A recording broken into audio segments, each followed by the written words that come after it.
Hi.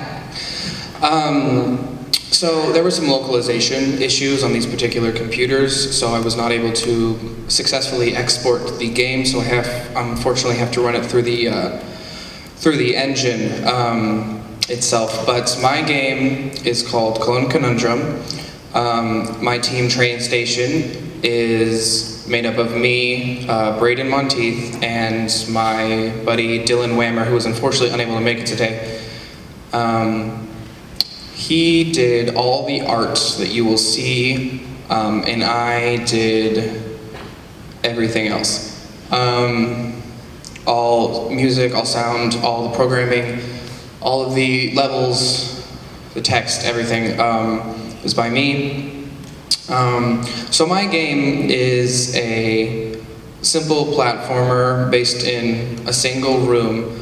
The game is really hard, as most platformers like this tend to be.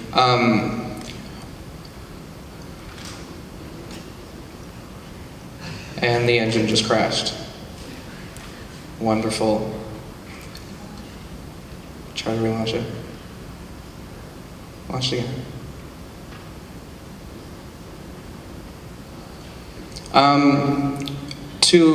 I have 15 levels, each of increasing difficulty, and to increase more the length of the game, I added an increasing difficulty. In case the game decides not to run, I'm just going to explain it.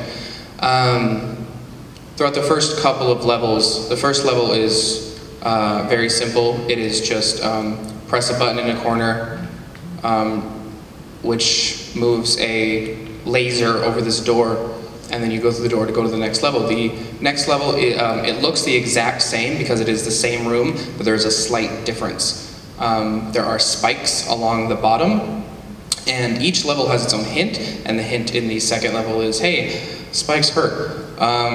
So if you were to touch the spikes, you would go back to the beginning, and the death counter in the corner would go up by 1. Is it not working?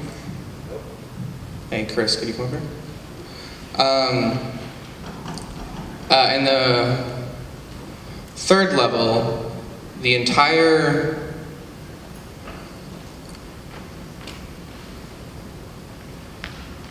I'm going to let them try to figure this out. I don't want to say the whole game in words. So when we were announcing Destiny for the first time, one of the controllers that we were playing on had the batteries die. And so Jason Jones, who founded Bungie, started staring at the ceiling for the entire demo. So we had to switch over to video, and they did that on the fly. There was some, I don't remember what the word was, but some code word of like, get us out of here. And so we actually had the entire, what was supposed to be a live demo on video beforehand. And so they just switched over to that and held the controllers and pretended to play.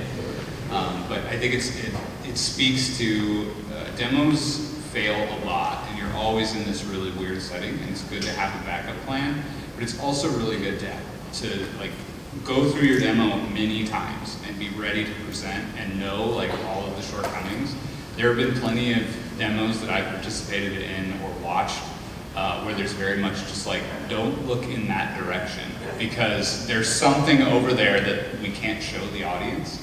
And coming at, I mean, I'm talking about AAA experiences that have millions of dollars behind their budget, but it's a principle that I think in any kind of project like this, coming with a plan B and a plan C and a plan D is really important, and it can mean a big difference. If you're presenting a huge game to the world for the first time, or you're pitching your personal project to a publisher for the first time, like that can be the moment whether you go on and continue to be funded and do this game, or it can be sort of the end of your project and then you go do something else.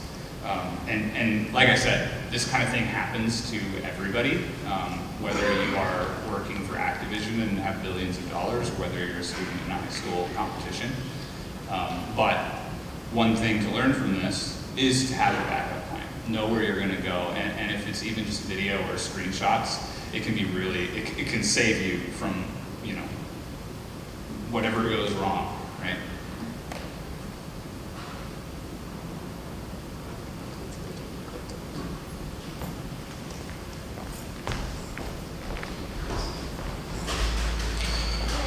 Okay, so, like I said, the first level is very simple.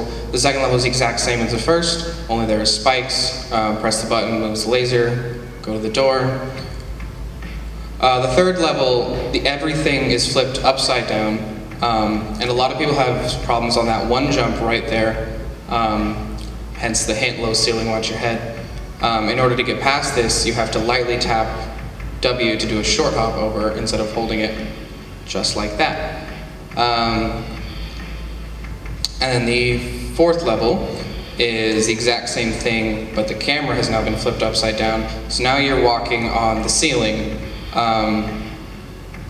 And now, because he is now upside down, so is everything that you see. The level, the hint, everything.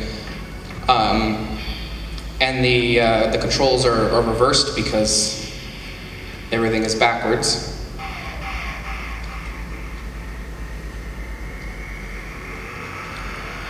The fifth level adds more spikes.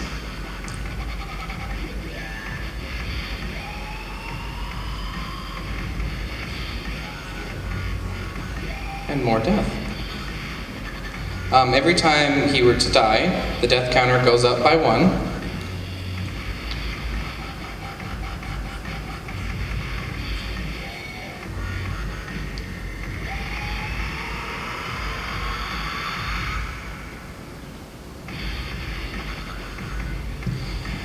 Every 5 levels, the color palette changes to add a little bit more variety. On this level, the button kills you, so to beat the level, you have to show them you don't need them and just walk right through. The 7th level, your speed has been multiplied by 10, so everything gets a lot harder. Your jump height is much higher. If you hold the button all the way, you would just hit the ceiling immediately. When making the game, I tried to change as much things as I could, to add as much variety as I could, while still keeping it in the same room as basic as possible. On the 8th level, everything moves slowly, and because you wouldn't be able to make that jump, now the spikes don't kill you. The 9th level, the camera is right up close and personal. You have the objective is, for me when I was making the game, that I wanted the player to be able to have played the game enough to be able to remember how the map is laid out. Now, of course, if Ray has too much trouble getting through this, I have a level hack that'll just...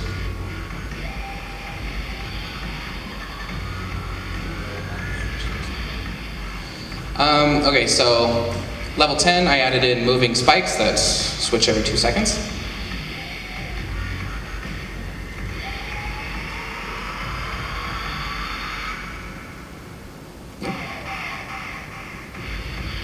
And there's a little safe spot. Ta-da. Level 11, another color palette change. The last 5 levels, there's 15 levels, the last 4 levels are the hardest ones. The hint for this one, things may not always be as they seem, is hinting towards that those 2 blocks up there making up that single platform don't have colliders on them. You can't actually touch them, so you have to just jump right through them and land on the other little block. This one is where... Oh, you died 25 times.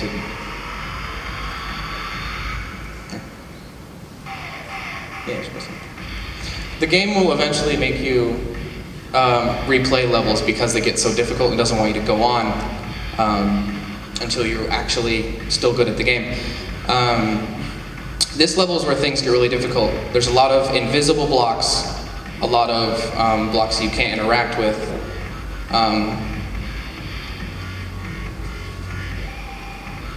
So like there's 2 invisible blocks right here, so you can't fall down there. These 2 blocks you can't interact with, these 3 blocks you can't interact with, and there's a 2-block bridge right over there, jump across.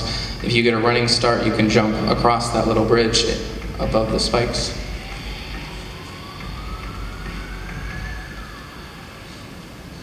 Like I said, the game is very hard, and that's the point.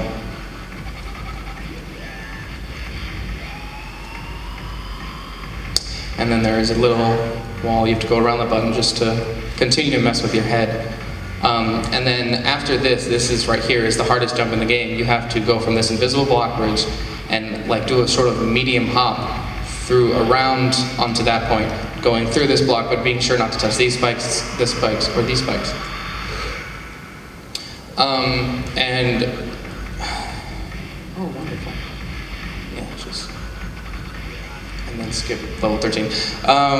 Level 13 had a hidden path on the left side that you have to go down through. That has no indication but the hint you have to explore the level. Level 14 is the climb where we flip the entire level on its side and do some more platforming.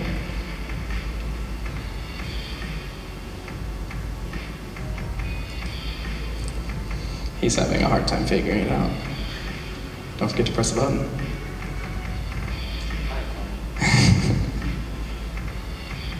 It's cool, I've done that so many times. Okay, so. Yep, and then the last level is the level to freedom. This level is as basic as the first one, and it's meant to Your time is up. make you feel all paranoid. Judges, can you go ahead and do your feedback, please?